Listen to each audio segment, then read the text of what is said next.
All right, yeah. The big thing I wanted to talk about this episode is Wicked.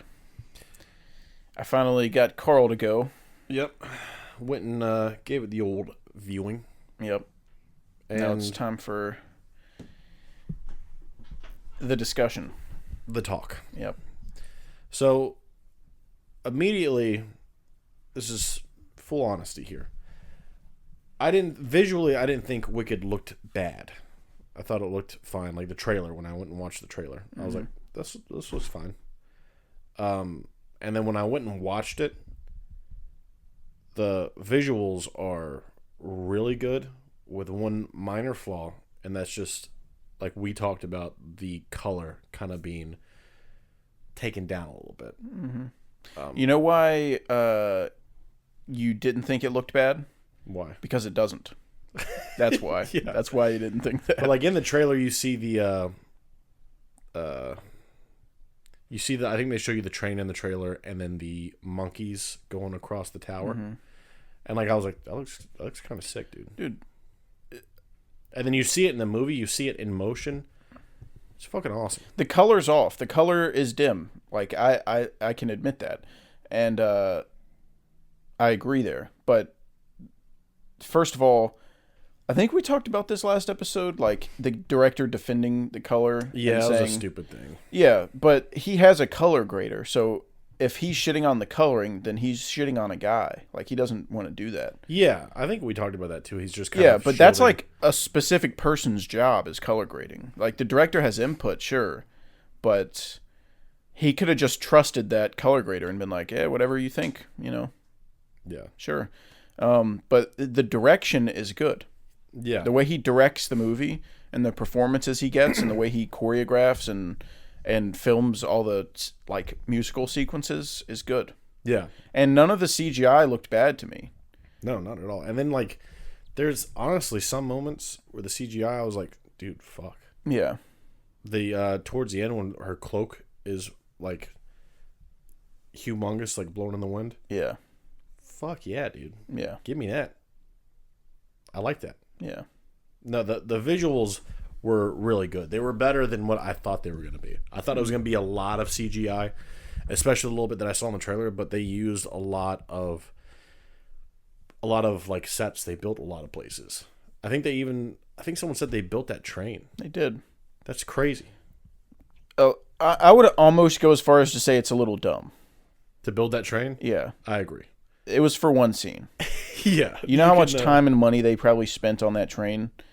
Dude, it was super expensive. Yeah. I mean maybe it was worth it. Maybe the alternative would look like shit, but like I appreciate it. Yeah. I appreciate it. Like it looked great. I mean, maybe if they're filming part 2 right now and the train is a big part of part 2 and there's like some big sequence in it, then maybe you can justify building it. But if that's it for the train, like it was just that one scene, that's a little much. Yeah, no, I agree with that. But yeah, the visuals were really, really good. I didn't have a problem with any of the visuals. The songs, which is the next big thing that everyone's yapping about. Everyone's talking about these fucking songs. Yep. Hate to break it to you, but these women got some pipes on them. They are singing their fucking hearts out, and the songs are good. Songs are good, dude. They're what I like. I wouldn't listen to them on my own just because like musicals have a certain type of tone, I think, to them, and I just don't usually listen to them. Like even Greatest Showman, I didn't listen to any of the songs from Greatest Showman like on my own. That's crazy. But the songs are really good. Cynthia and Ariana are going nuts on the songs. Vocals are insane. The comedy in the movie too. Ariana is a lot of the comic relief in the movie. It's funny, dude. The movie has moments where it's like I was laughing. It has moments, yeah. Yeah. There's a decent amount that doesn't work, but the fact that it had any that landed was very surprising to me. Yeah, I agree. I think my biggest complaint about the movie is just kind of, and this is kind of unfair since it's a part 1, but it's the lack of character development that you get from the start to finish of the movie.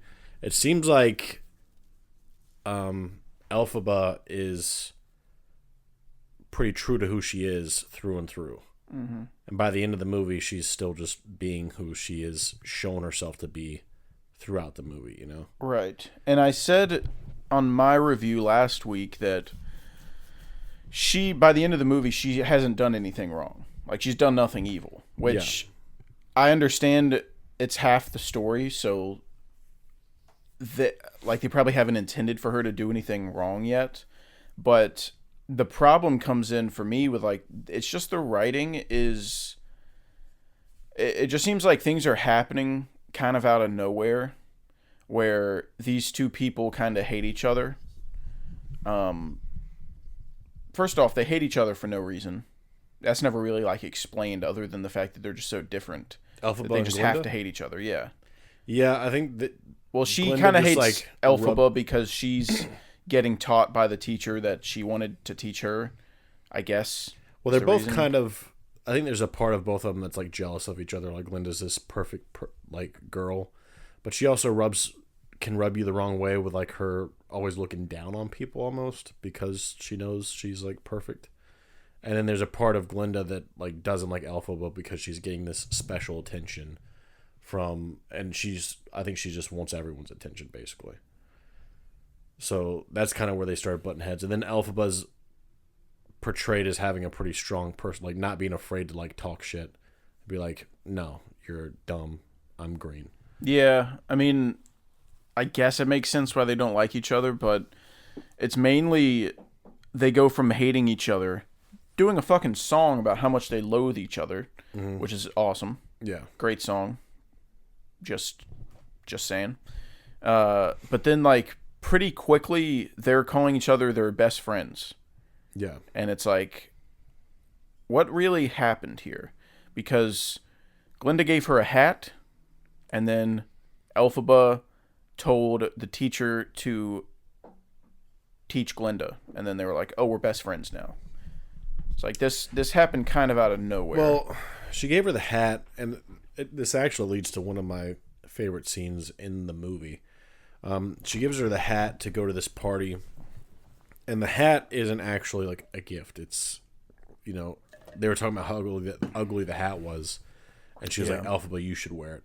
So she shows up, and, you know, everyone starts laughing at her, and Elphaba, you know, trying to stay strong, starts like doing this interpretive dance on her own, and then Glinda, like, while everyone's laughing at her, jumps in and starts dancing with her. I thought it was a really sweet, like, it is pretty moment between the two characters.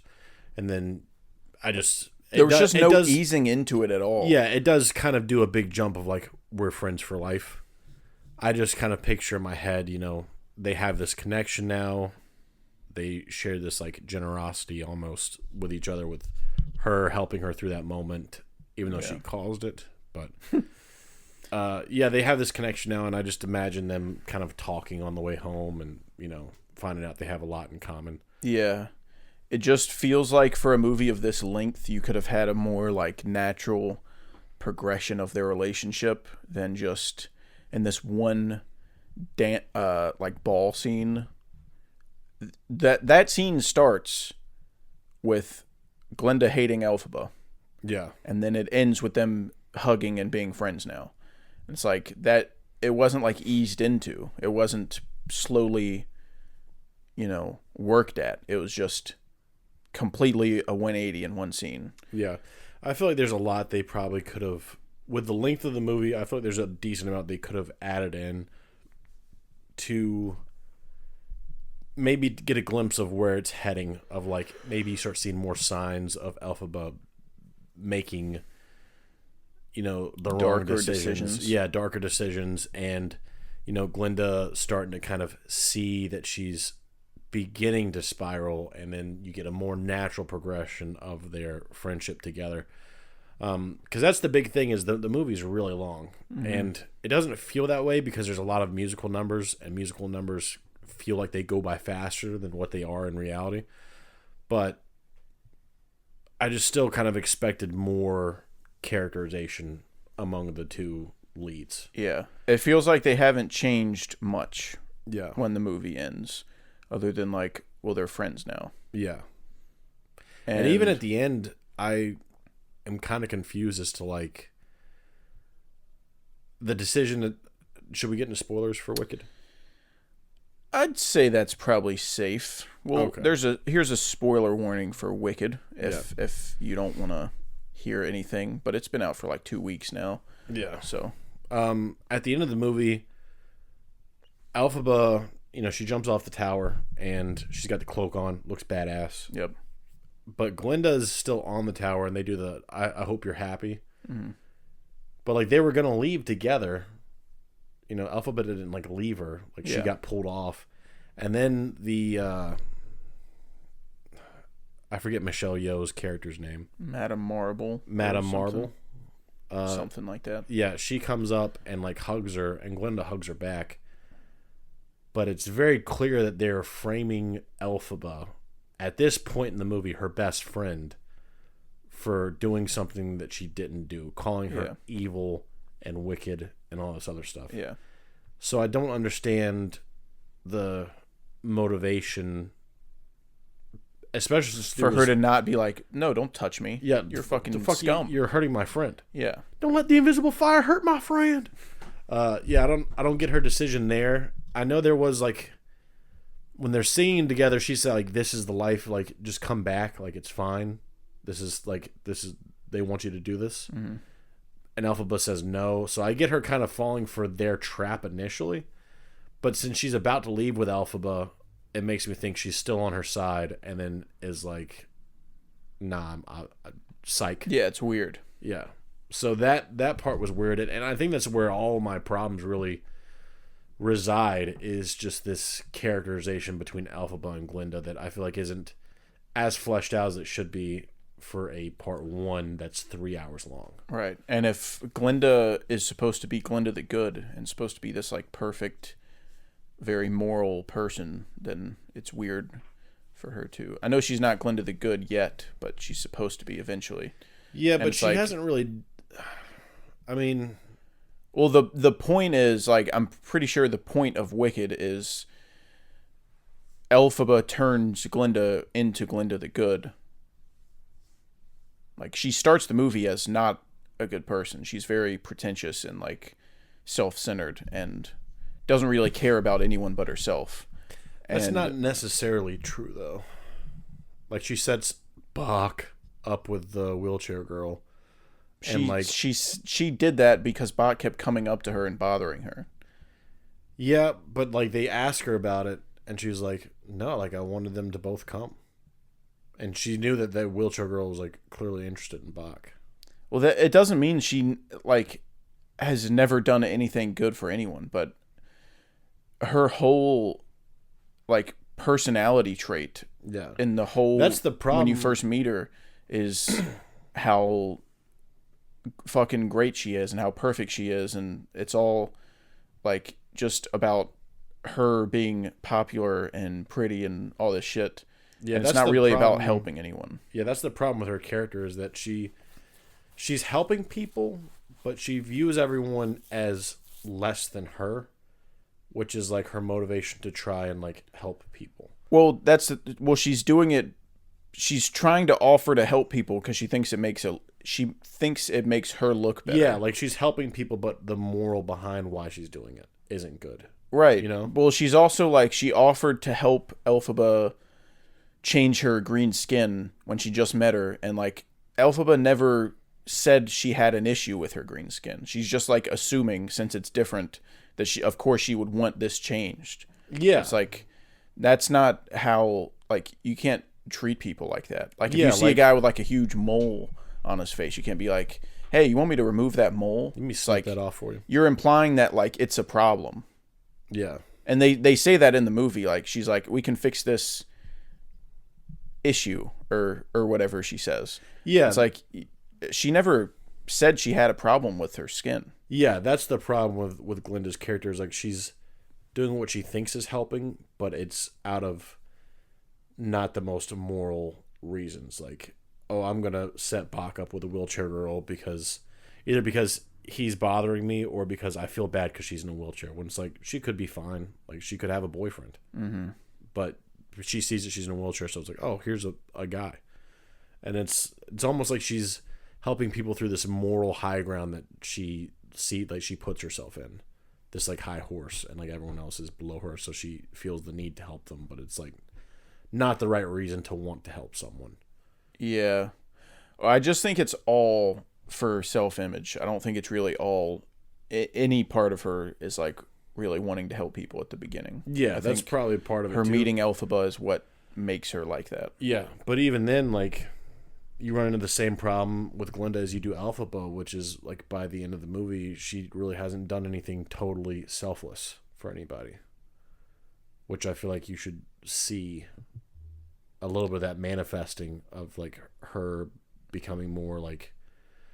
Maybe her relationship with Elphaba opens her eyes to how she comes off to people, and then she starts being more selfless.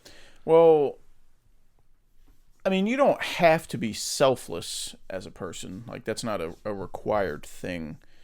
No, but I mean, to be Glinda the Good, like, people. I thought we were talking about Elphaba. No, I'm talking about Glinda. I'm saying, like, you said the same thing is true for Glinda that it is for Elphaba. And then no, I say you run into the same problem as you do with Elphaba, because by the end of the movie, Elphaba hasn't made any evil decisions, but Glinda's hasn't made any, like, selfless decisions. Oh, you said Elphaba hasn't made any selfless decisions. That's where I misspoke then. But I'm saying you get basically the same thing of, like, no signals to what they're to become or the direction they're heading in part 2. You know where they're going because, you know, we've both seen The Wizard of Oz. But those seeds aren't quite planted. Yeah. It's sort of an awkward place to end it, because you would think you would end it at, like, Elphaba making a really fucked up decision, and then it ends there, and you're like, oh, damn, like, that's where this is going. She's evil now. Yeah. But it's like that's not what happens. Yeah. So that's a little bit tricky. Also, I'm gonna go ahead and say it. No one else has said it, I don't think. But I'm gonna stand on the front lines. I think Michelle Yeoh's bad in this. I think she's bad. I've heard one other person say something. I think Critical Drinker talked about how they kept her singing to a minimum, which was smart. I like Michelle Yeoh. I'm glad she won the Oscar for Everything Everywhere All at Once. She's not good in this. I think she was miscast. She didn't really do anything performance-wise that blew me away. Like, she just was just kind of there. I don't remember her doing anything that was, like, straight up bad, though. I just think... Actually, there is one thing. I think it's when she came down and said, "Weather is my specialty," and she did, like, the hand thing. I think her delivery on that was a little weird, unless I'm remembering it wrong. But I think her speech to the people of Oz and the monkeys at the end was a little cringy. I didn't get anything like that from it. She just does not fit to me in that role at all. It feels very awkward. I agree that she was miscast and that she didn't really fit, but I don't think she did anything there where I was like, there's very little I can point to. I was like, she did bad. But anyone else could have probably done the same thing. To me, it's kind of like, it's just all of it. Like, it's just bad. I just don't... It's just all of it. Like, everyone else I look at and I'm like, yeah, that was a good casting. Yeah. Fucking Fierro. Yeah, that guy's Fierro. That's fucking awesome. Yeah, dude. Fucking Bach. Bach is... You want to talk about casting? Yeah. Bach. SpongeBob. You can't do better than that. Yeah. We talked about the Bach joke last week, right? I don't think we did. We didn't? No, we talked about it with Logan after we watched it. But we didn't talk about it on the scoop? No. Everyone has TikTok, everyone knows it now. And they know the fucking joke. Like, just... It's not even a joke. It's just, like, a part of the movie that's really weird. Dude, hit him with a sample of it. Sing the song. We deserve each other, me and Bach. Dude. I noticed it when I watched it. I was like, why'd she say it like that? Why'd she stop singing that one word? She was singing a song, and then one word of it, she just talked. She just stopped singing. Yeah. And it's weird. And And I noticed the second time I watched it that like I think other people thought it was kind of funny too. Oh yeah, I thought it was funny. Yeah. But I felt bad because it's a woman who's like that's the only time she sings in the movie, I'm pretty sure, that character. And that woman's probably like this is her first big movie and everyone's watching it and it's really exciting. And then the one time she gets to sing, everyone's making fun of it. Well, they're just making fun of that one thing. Like, her singing's good. I mean, and I'm sure that she was directed to sing like that. Yeah, but that doesn't matter. Yeah. Like, I'll tell you what you do is you don't name the character fucking Bach. The only joke of the movie, like the only meme that came out of it is her singing and like sounding stupid. And it's like, and she's like a wheelchair actor and I didn't want her to feel like people were making fun of it because like she's in a wheelchair and she's like, oh no, not like that. Yeah, I could understand like if I was in a wheelchair and I was in a movie like that and I'm like, of course, like no, they're not making jokes about anyone else, but like it's me that gets the meme made out of. Yeah, but like I saw a TikTok come up of her and she was like dancing to a remix of like someone took the Bach meme sound and like did a club remix of it. Yeah, and she was dancing to it. So I don't think she really gives a fuck. So no, dude, she was that's fucking, good. she was in Wicked. Yeah, she's better than anyone else right now, dude. You're in Wicked. Yeah, she did a huge movie and made $250,000. Yeah, didn't even have to stand up. And that's fucked up. No, it's awesome. Dude, I'd love to get paid just sitting down all day. Yeah. I hate standing up. And then on top of that, she's what people are talking about after the movie, dude. Yeah, she's stealing the show. Yeah. No one's talking about fucking Cynthia and Ariana, dude. They're talking about Bach. They're talking about Bach. Yeah.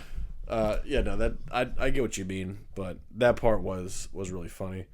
I really liked the library gay dance. Dude, so when they went to the library library, gay dancing was great. I leaned over to Carl and I was like, Carl, this scene right here, this is the gayest any man's ever looked in a movie. Yeah. Dude. And the first like dance move he does in the movie, it's like the combination of him wearing these like high-waisted pants and as high as they come. They're the and just doing these moves that like a straight man can't do. Yeah, dude. I think the it's very not first thing he does, like the shit that Tobey Maguire was doing in Spider-Man 3 is what he was doing. No, yeah, that dude. Like I can do what Tobey Maguire was doing in Spider-Man 3. No, dude, I'm pretty sure he did the like that thing. This is an audio pod. You got to stop doing physical shit. I'm in doing an this audio for you so that you understand. Fuck me, Carl. This is a podcast for other people. I'm trying to get my point across to you. Fuck. Don't worry about that. But anyway, But anyway, you do that all the time. I was doing this. It's like they don't know what the fuck that means. You got to describe it. Well, to it was them. like the pose that Spider-Man did right before he said, "Have a dig on this." But if you haven't seen it, you don't know what the fuck I'm talking about. But it's not just like the pelvic thrusting. It's like that whole. It's just an insanely gay dance, and I loved every second of it. Yeah, it is super gay. And that's that. And then him dancing turns every guy in the room gay too. Yeah, it's also just a really gay song. Like it's just a stupid song. It is a gay song. It's just like we should fuck school because they're trying to. They're trying to teach us the wrong lessons. Yeah. Fucking, what are you talking about? As much as I hate to be that guy, that is the worst song in the entire movie, I think. Is it? There's got to be a worse one. I don't enjoy the one she sings in the woods, but that one's not like, it doesn't sound bad. It's just kind of boring. I don't even remember how that one goes. I'm not that girl. Oh, yeah, that's right. No, I think it's worse than that. Dancing through life. That's no, it's dude, stupid. Settle down. No, the words are dumb, and the dance is gay, but it kind of like it's kind of catchy. Like, you know what was sick though? that turnstile thing. I was about to say the sets that they built for that scene, those really cool. Yeah, that turnstile was super cool. And then they hired like parkour people to do all the little like moves with dude, the way they incorporated like jumping through the spindles as they were spinning. Yeah. That was sick, dude. Yeah, that was awesome. Yeah. I really liked that whole set. It was really good. Yeah. Super gay dance moves. Awesome Bad song. Love being gay. Yep. I think the two peak ones, or the three really, is Defying Gravity, of course. The Wizard and I. Dude, The Wizard and I slept on. When she sprints up to the mountainside, the cliffside. Oh, dude, Cynthia's a fucking beast, dude. Yeah, she's just as good vocally in The Wizard and I as Defying Gravity. Yeah. She is just a hell of a performer. And then the very beginning song I liked a lot. Nobody mourns the wicked. No one mourns the wicked. Yeah. That shit's hard. That fucking got me going, dude. Yeah. And then they bring out this giant like hay statue of the witch and light her on fire. I just remembered your wife saying that Bach was from Midgetland. No, she didn't say Midgetland. She said Midgetville. Midgetville. Because she was like, yeah, they're supposed to be from that place. And we were just talking about Munchkinland. And she said Midgetville instead of Munchkinland. Because I was talking about the lack of... You were mad at the lack of small people. Yeah, the lack of dwarves in the movie. Which is... Guys, a fair criticism. It's fucking insane. We're trying to tall wash Hollywood. Yeah, we're height washing. Yeah. The Wizard of Oz has many a dwarf. Dude, I don't think there's any other person but Dorothy and the wizard himself that are normal height. No, everyone else is small. Yeah, you know the dwarf count in Wicked? 1. Dude, there was one. I was dwarf. going to poke you whenever the one guy walked across. Dude, so there's one dwarf in Wicked, and it's when they get to the Emerald City, and they're like zooming in and walking through the city. He does, and a little dwarf walks by, and I was expecting Carl in my peripheral vision to turn his head to look at me, because that's what he always does. He'll just turn his head and smile at me whenever there's a dwarf. And he didn't do it. And I was like, hey, maybe he didn't see it. Surely he didn't see it, or else he would have looked at me. I do that to everybody. If I'm at work, because they're at work, dude.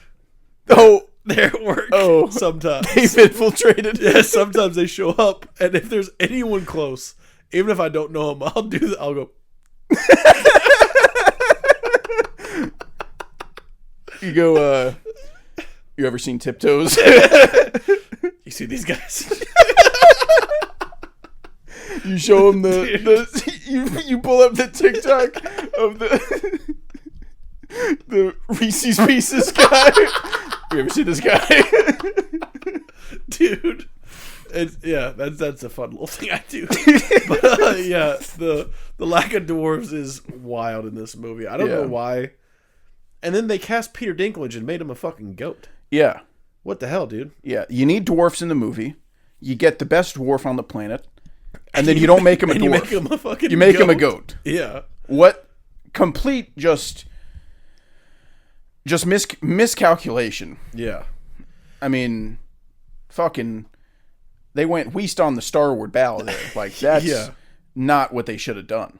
Oh, another complaint about the movie, aside from the lack of dwarves, is the animal subplot.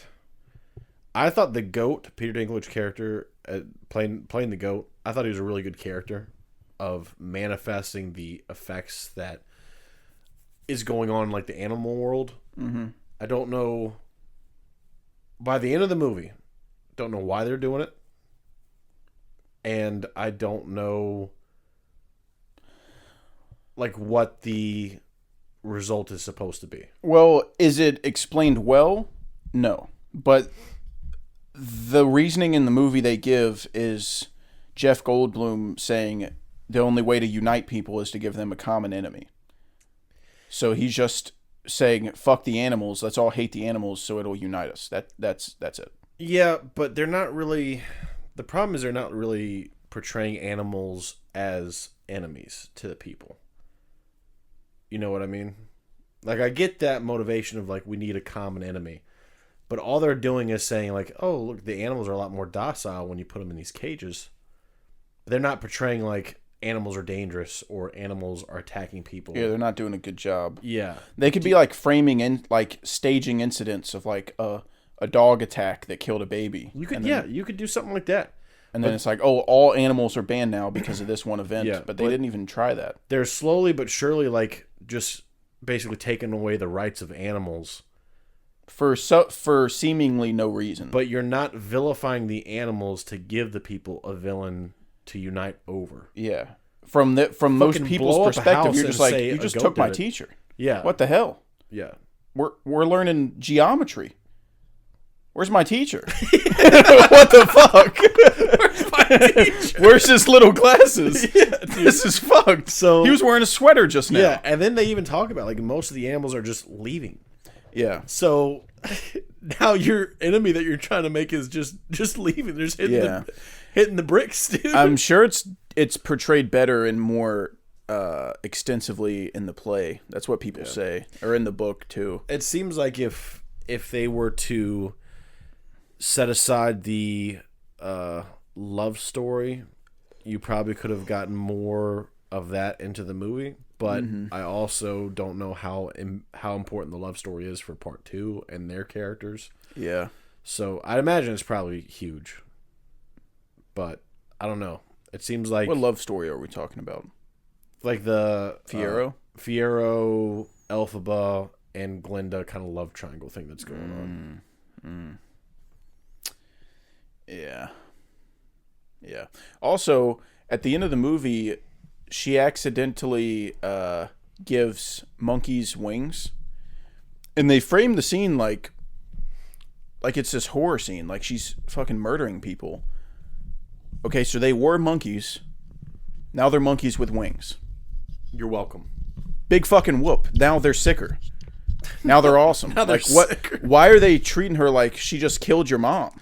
Well, it's one of those things, like, at least in my head, it sounded good on paper, like, make the monkeys fly.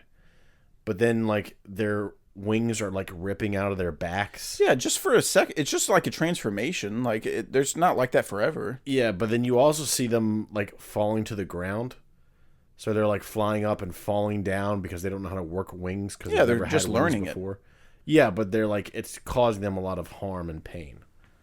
I just don't see it like that. I just think they could have the first impact of, like, how her powers can affect people. They could have done something different to show, like, how dangerous her powers are, how dangerous she is, and, like, just it being an accident could have, like, also just it could have been her first step into, like, evil.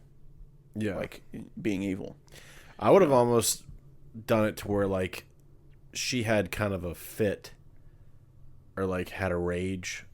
Did something out of rage, like, and fucked someone up bad. Well, like, when she first got to the school, she has that when she's like, I'll show her to her room, and she gets mad at the teacher. Yeah. She lifts her sister up, and I thought she was going to hurt her, and then in my head I was like, holy shit, is she, like, the reason why her sister's in a wheelchair? Like, she got mad while they were playing and, like, broke her back or something? Which they talk about why she's in a wheelchair, but it's not to that level. I think I would have almost done that. Like, she accidentally hurt her sister when she was a kid, and now she's, like, scared of her own powers. Yeah, you could have done that. That would have been fun. Yeah.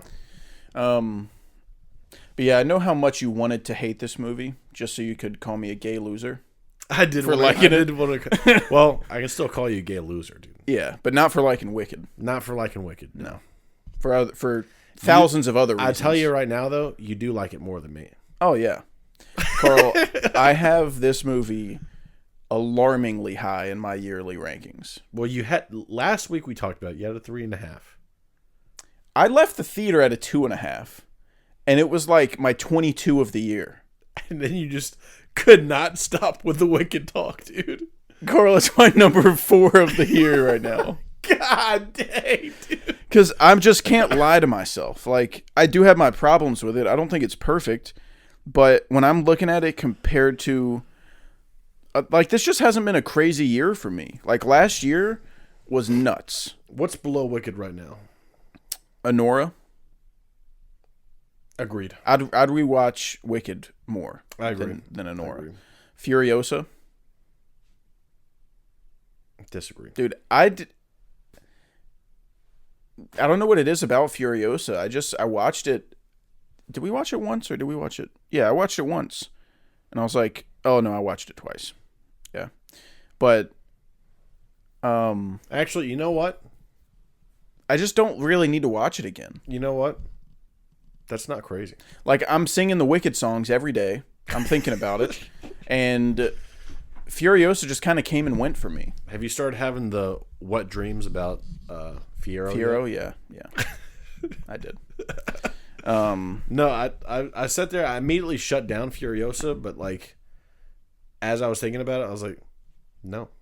If you would have told me 10 months ago I'd have Wicked over Furiosa, I'd spit in your face, dude. yeah, I'd kick your shin bone.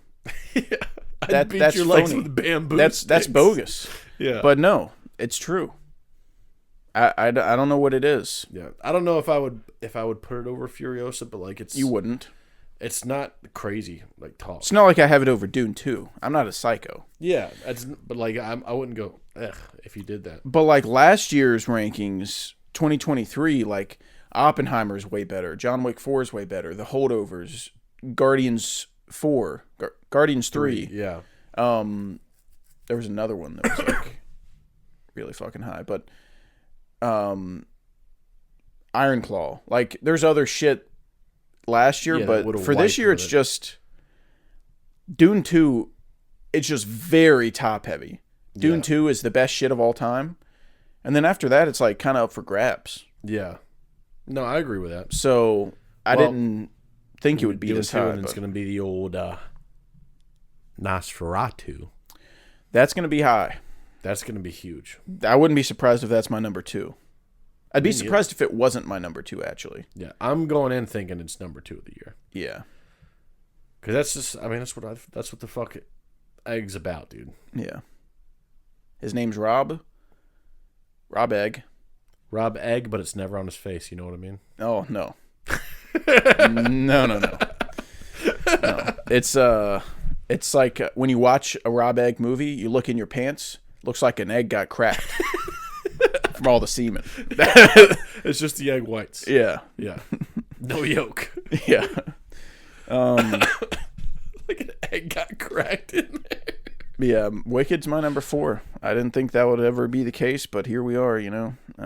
Did you bump it up to a 4 And I star? keep seeing fucking part 2 spoilers, and I'm going to give somebody a fucking what for? Dude, you're going to have to just go watch the play. I mean, I'd do that. If it was playing here, I'd do it. I know. I'm just saying, you're like... Maybe there's like a There's recording. no way you hold out for an entire year, even if they do the back-to-back release like they're talking about. It says they're having a next year release, which means they've already filmed it. So that's nuts. Then maybe they filmed it back to back. Either that or they're full of hooey. But if it's releasing next year, fucking hip hip hooray. Let's fucking go. That's awesome. You're going to unfollow Matt Reeves and just start following Wicked 2 Yeah, fuck the Batman 2. Where's Wicked 2? Hell yeah. That's what I'm saying, dude. We're dancing through life.